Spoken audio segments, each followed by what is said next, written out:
Want to come over here and see the elephant?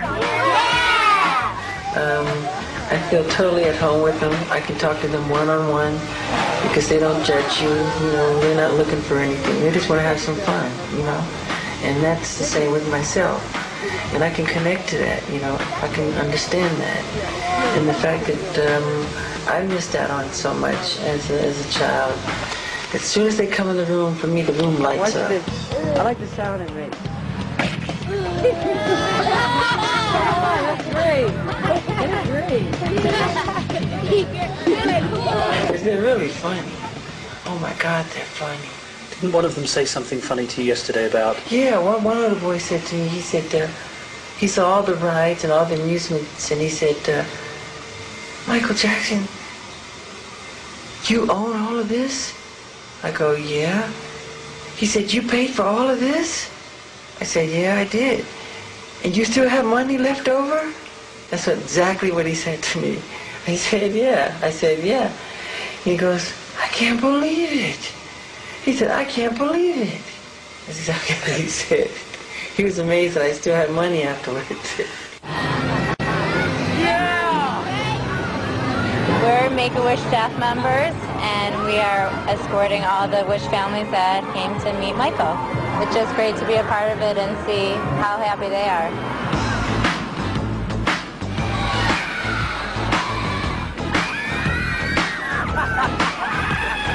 Everything is free, theater, amusement park, whatever they want to do, they can do it. But it's not free to you, it's cost you millions of dollars. Millions a year, yeah, millions. But you know, I get it all back when I see them smile. Sugar attack right now. Peter Pan.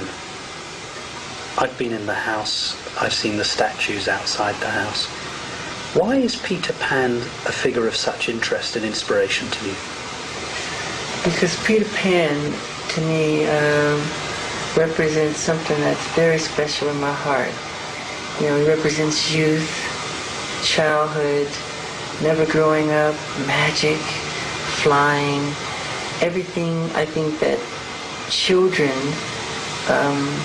and wonderment and magic, what it's all about.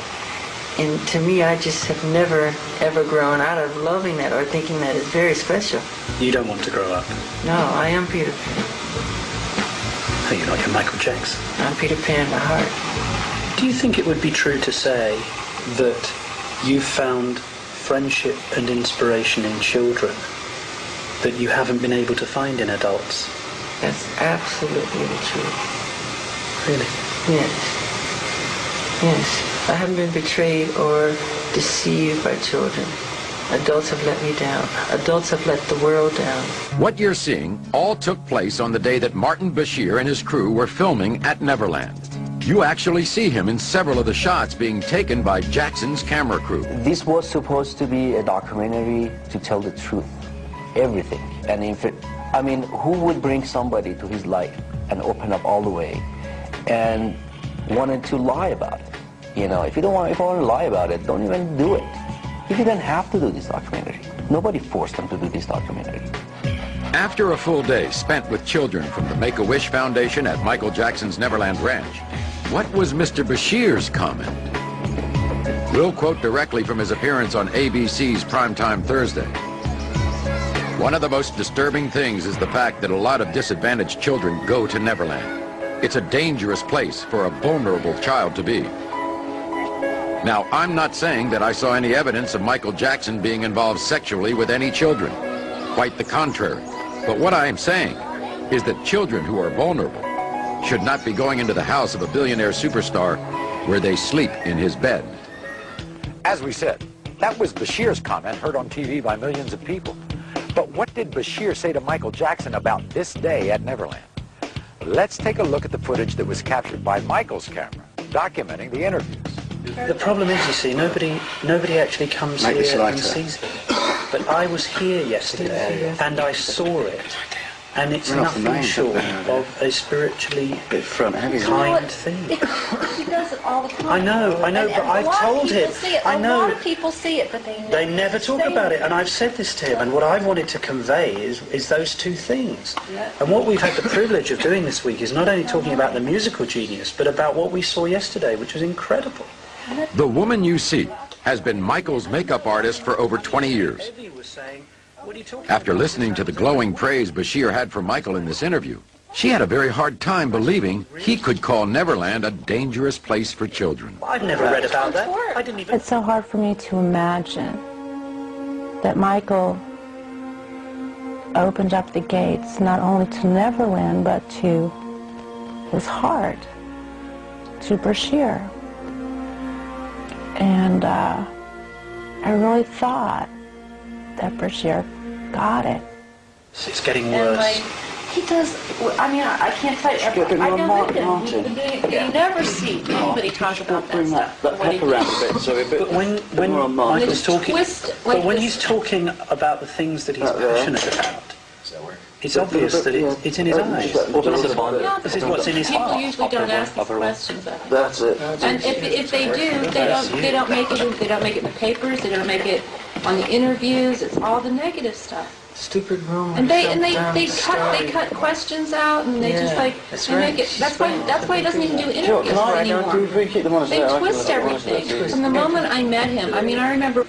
How can people be so cruel? Like, I read an article and I was crying, and he goes, it's disgusting. Well, we ain't doing that here. Now, what could make an award-winning journalist have such a different opinion between what he would say on the air and what he would say in the interview footage not included in his special?